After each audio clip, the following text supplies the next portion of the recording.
کیا کراچی کا نیا میئر بے اختیار ہوگا؟ مرتضی وہاب نے الیکشن کیوں نہیں لڑا؟ ماضی میں جماعت اسلامی کو کراچی کی 3 بار میئرشپ بآسانی کیسے ملی؟ مظہر عباس کا تجزیہ۔ سینئر صحافی اور تجزیہ نگار مظہر عباس اپنے کالم بعنوان لاوارث شہر کا میئر کون اس میں لکھتے ہیں کہ ابھی ہم پہلے سال کی بارشوں کی تباہ کاریوں سے ہی باہر نہیں نکل پائے کہ ایک اور سمندری طوفان کی آمد ہے۔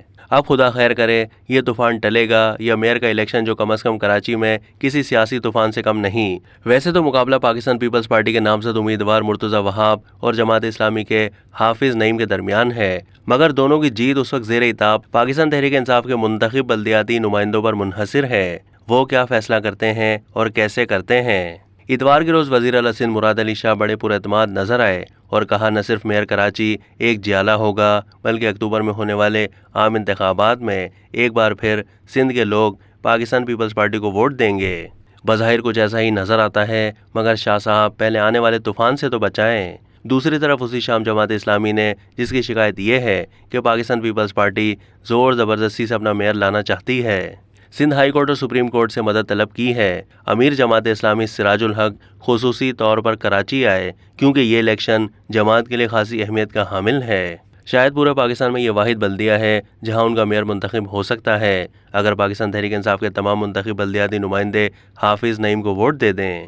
ماضی میں جماعت کے 3 بار میئر منتخب ہوئے، 2 بار عبدالستار افغانی 1979 اور 1983 میں اور جناب نعمت اللہ خان ایڈوکیٹ 2001 میں، مگر یہ بھی تاریخی حقیقت ہے کہ 1979 میں پاکستان پیپلز پارٹی کے ساتھ بھی کچھ ایسا ہی ہوا تھا جیسا آج پی ٹی آئی کے بلدیاتی نمائندوں کے ساتھ ہو رہا ہے، ورنہ افغانی صاحب کا جیتنا مشکل تھا۔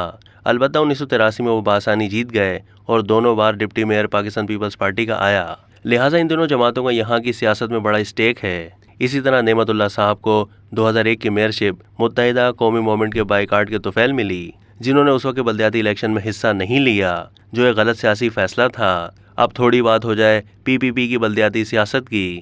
اس میں کوئی شک نہیں کہ ایم کیو ایم کے ساتھ 22 اگست 2016 کے بعد جو ہوا اس سے شہری سندھ کا سیاسی توازن پاکستان پیپلز پارٹی کے حق میں چلا گیا اور پہلی بار دیہی اور شہری سندھ کی بلدیاتی قیادت ان کے ہاتھ میں آنے والی ہے، جس میں حیدرآباد، میرپور خاص، سکھر اور نواب شاہ شامل ہیں۔ پاکستان پیپلز پارٹی پر تنقید اپنی جگہ، مگر کسی دوسری سیاسی جماعت نے اندرون سندھ جا کر کتنا سیاسی مقابلہ کیا ہے؟ جماعت اسلامی ہو یا 29 سال پرانی تحریک انصاف یا مسلم لیگ نون، رہ گئی بات قوم پرست جماعتوں کی تو بدقسمتی سے یہ صرف استعمال ہوئی ہیں ریاست کے ہاتھوں۔ ایسے میں افسوس یہ ہوتا ہے کہ اتنی مضبوط پوزیشن میں ہونے اور برسوں سے برسر اقتدار رہنے کے باوجود آج بھی سندھ کا اتنا برا حال کیوں ہے؟ شہروں کو ایک طرف رکھیں، کیا صوبہ تعلیمی میدان میں آگے ہے کہ پیچھے؟ بارشوں کا پانی جاتا نہیں اور نلکوں میں پانی آتا نہیں۔ 18ویں ترمیم میں واضح اختیارات کے باوجود آج بھی منتخب بلدیاتی ادارے صوبائی حکومت کے مرہون منت ہیں۔ آخر کیوں؟ چلیں اس کو بھی ایک طرف رکھیں۔ شاہ صاحب جس وقت پریس کانفرنس کر رہے تھے تو ان کے دائیں اور بائیں سب منتخب نمائندے بیٹھے تھے، سوائے میئر کے لیے نامزد امیدوار مرتضی وہاب کے۔ اس میں کوئی شک نہیں کہ وہ ایک پڑھے لکھے انسان ہیں، بات بھی شائستگی سے کرتے ہیں، مگر کیا ہی اچھا ہوتا کہ وہ یو سی کا الیکشن جیت کر امیدوار بنتے۔ اب یہ سوال تو بنتا ہے کہ اگر پی پی پی بلدیاتی الیکشن میں کراچی کی سب سے بڑی جماعت بن کر ابھری ہے تو کیا کوئی بھی منتخب نمائندہ اس قابل نہیں کہ میئر کے لیے نامزد ہو سکے؟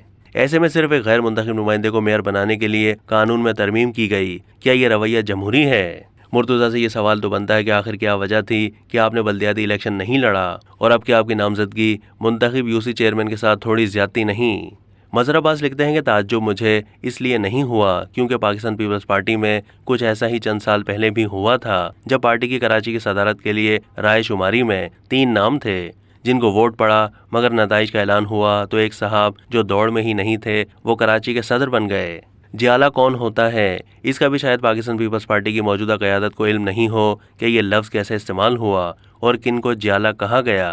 یہ جنرل ضیاء الحق کے دور میں پھانسی چڑھ جانے والوں، خود سوزی کرنے اور کوڑے کھانے، شاہی قلعے کی اذیت سہنے والوں کے لیے اس زمانے میں پہلی بار استعمال ہوا، یعنی وہ جو جان دینے کے لیے تیار رہے اور دی بھی۔ اب مرتضیٰ صاحب کا مقابلہ ہے جماعت کے جیالے سے، یا انہیں آپ جماعتی بھی کہہ سکتے ہیں، حافظ نعیم سے، جنہوں نے پچھلے چند سال میں خود کو ایک انتہائی محنتی اور متحرک سیاسی کارکن بنوایا اور جلد کراچی شہر میں جماعت کی پہچان بن گئے۔ دوسرا 2016 میں متحدہ کو ریاستی طوفان بہا کر لے گیا، جس کو حافظ نعیم نے پر کرنے کی کوشش کی اور بارشوں میں شہر کے حالات اور تباہی نے بھی انہیں فائدہ پہنچایا۔